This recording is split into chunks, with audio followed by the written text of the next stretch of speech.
Désolée d'être en retard, mais en fait, je ne voulais pas venir. Est-ce que tu t'es déjà dit intérieurement cette petite phrase en arrivant à une soirée, par exemple? Alors moi, je l'ai pensé plus d'une fois. Et même si j'ai toujours très envie d'y aller pour retrouver mes amis et pour faire de nouvelles rencontres, les moments avec beaucoup d'interactions sociales peuvent être plus épuisants que bénéfiques pour moi, mais aussi pour beaucoup de personnes hypersensibles. Alors dans cette vidéo, je te partage 6 conseils pour t'aider à mieux gérer tes relations. Alors bonjour et bienvenue dans cette nouvelle vidéo. Je suis Gaëlle Glevarec, coach en développement personnel. J'aide les personnes hypersensibles à prendre leur place dans la vie et à s'épanouir. Alors si c'est ta première visite sur ma chaîne, je t'invite à t'abonner pour avoir en priorité les nouvelles vidéos et également à télécharger mon guide gratuit 10 conseils pour me vivre son hypersensibilité. Donc en tant que personne hypersensible, nous recherchons des relations profondes et avec du sens, mais ces mêmes relations peuvent aussi nous drainer, nous vider, nous épuiser. L'attention et le soin que nous accordons aux autres favorisent un échange et une relation de qualité. Lorsque nous entrons dans une pièce remplie de personnes, nous avons non seulement nos propres pensées et nos sentiments, mais nous captons également les émotions de tous ceux qui nous entourent, ainsi que l'énergie du lieu. S'engager avec les autres est notre super pouvoir, on va dire, et notre handicap en même temps. Ce qui provoque souvent un conflit intérieur, parce qu'on est partagé entre cette envie d'aller vers les autres et toute l'énergie que cela nous demande. Ça provoque aussi une incompréhension, chez nous d'abord, mais aussi chez les autres. Alors en fait, que faut-il faire ? Alors il est tentant de résoudre ce problème en évitant les contacts sociaux et en se renfermant sur soi-même, ou même parfois en s'engourdissant par des comportements et des substances addictives. Mais ce ne sont pas des solutions sur du long terme.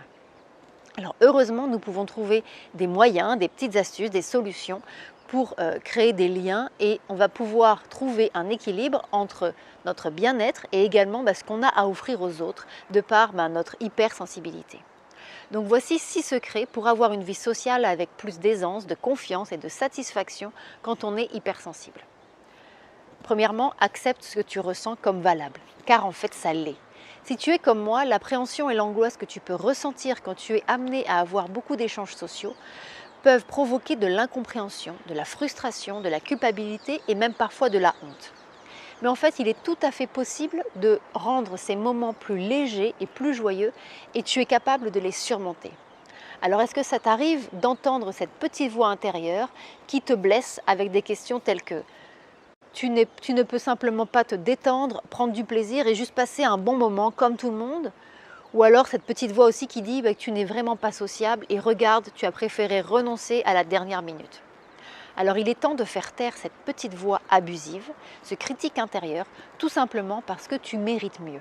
Comme nous avons un grand sens de l'observation et nous captons et ressentons les choses même les plus subtiles, il est finalement tout à fait normal que les situations sociales soient accablantes et épuisantes pour nous. Ça nous demande en fait beaucoup d'énergie. Donc change ton discours intérieur et fais-le moins critique. Sois plus bienveillant avec toi-même. Accueille et accepte ce que tu ressens et tu verras que ça deviendra plus facile à gérer. Deuxièmement, favorise les amitiés et les situations dans lesquelles tu te sens en sécurité et évite celles qui ne le sont pas. C'est aussi simple que ça. Aujourd'hui, je m'autorise le droit de refuser un dîner où je sais que je ne serai pas bien. Soit parce qu'il va y avoir trop de monde, parce qu'en fait je préfère les échanges en petit comité, soit parce que l'endroit va être trop bruyant, ou soit parce que l'ambiance ne va tout simplement pas me convenir.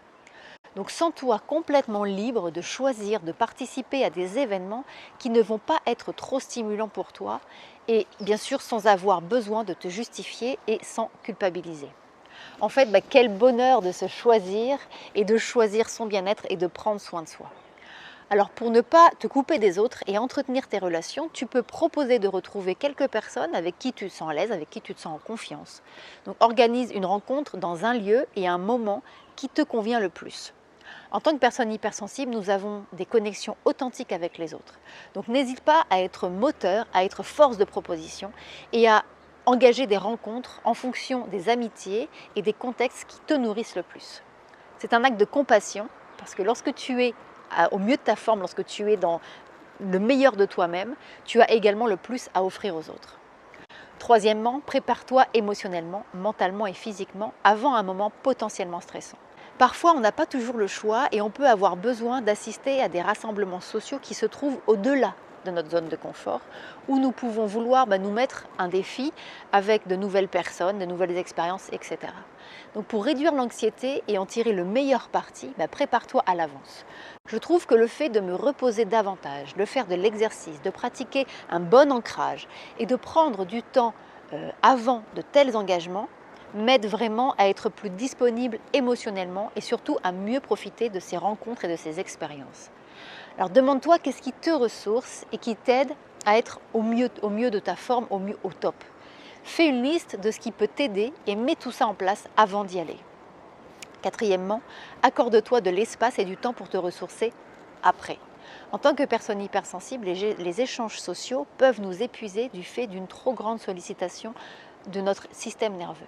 Le bruit, la foule, les conversations et les souvenirs et émotions que cela entraîne, les odeurs, les énergies du lieu et des gens. Du coup, il est important de prendre du temps pour se ressourcer après.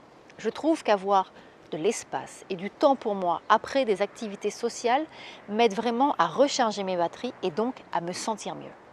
Par exemple, après une soirée, c'est important pour moi d'avoir la journée ou la soirée suivante pour moi toute seule. C'est essentiel de m'apporter ce dont j'ai besoin pour restaurer mon énergie, que ce soit au niveau mental, physique et émotionnel. Par exemple, je vais m'accorder un moment dans le silence, ou alors avec une musique relaxante, une bonne tisane qui me détend, avec un livre inspirant et positif. En fait, je me replonge totalement dans ce qui me fait du bien et dans mon univers et dans mon énergie. Cinquièmement, avoir un plan de secours. Alors nos émotions peuvent parfois surgir de nulle part et nous exposer un peu trop face aux autres. Avoir un plan de secours, si cela se produit, permet de diminuer le niveau de stress parce qu'on sait qu'on va se sentir rassuré et du coup ça devient plus facile à gérer si cela se produit. Quand mes sentiments et mes émotions font surface, ça se manifeste souvent par des larmes, même si je suis heureuse. Cela peut être déroutant pour les autres, mais aussi pour moi-même parfois. Pour m'aider dans ces moments-là, je sais que je peux compter sur un ami proche, par exemple, qui me comprendra et saura m'écouter. Alors, demande-toi qui dans ton entourage peut être cette personne ressource sur qui tu peux compter ou que tu peux appeler dans les moments un petit peu délicats, on va dire. J'utilise aussi des phrases, on va dire, magiques que je garde précieusement dans ma boîte de survie de l'hypersensible. Par exemple, maintenant, je dis, je vais bien, ne t'inquiète pas, c'est juste que ce que je vis juste dans l'instant, ça me touche particulièrement. C'est efficace parce que je m'autorise le droit de ressentir et d'exprimer mes émotions et ma sensibilité. Et en plus, cela rassure les autres sur le fait que je vais bien sans forcément entrer dans les détails. Tu peux aussi t'excuser et aller discrètement à la salle de bain ou dans un autre espace privé où tu peux laisser tu peux libérer simplement ton émotion, laisser échapper quelques larmes et passer un appel à cet ami de confiance. Sixièmement, n'oublie pas que ton hypersensibilité peut être un cadeau inattendu pour les autres. Je suis souvent surprise de voir comment le fait d'assumer mes émotions et ma sensibilité peut profiter et même inspirer ceux qui m'entourent, plutôt que de les perturber comme je pouvais le craindre avant. De même, le fait d'exprimer avec authenticité et sincérité mon expérience de vie, ce que j'ai pu traverser. Quand je partage avec simplicité des moments difficiles que j'ai pu vivre, j'ai toujours des retours émus de personnes qui s'autorisent aussi à se libérer et à partager leur propre histoire. Alors tout cela se fait bien sûr dans la bienveillance, l'écoute, l'empathie et le non-jugement. En tant que personne hypersensible, l'un des plus beaux cadeaux que nous puissions offrir au monde est la profondeur de nos expériences, qui permet donc aux personnes qui nous entourent d'accéder plus facilement à leurs parties les plus profondes.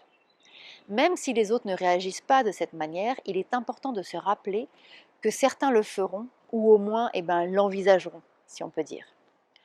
Notre hypersensibilité est bonne aussi pour les autres et elle est également très appréciée car notre présence authentique compte et elle est même nécessaire. Donc voilà, merci beaucoup d'avoir suivi cette vidéo. N'hésite pas à me poser tes questions en commentaire et à me partager ton expérience. Si tu as apprécié la vidéo, merci de la liker et de la partager pour m'aider à aider le plus de personnes hypersensibles. Pour te remercier d'avoir visionné cette vidéo, je voudrais t'offrir un cadeau de bienvenue. Ce cadeau de bienvenue, c'est une formation dans laquelle j'explique comment retrouver confiance en soi et révéler le potentiel de son hypersensibilité. Pour accéder à cette formation gratuite, clique sur le lien à l'intérieur de cette vidéo. Il te suffit ensuite simplement d'indiquer ton prénom et ton adresse email et d'ici quelques minutes, tu recevras directement la formation dans ta boîte mail.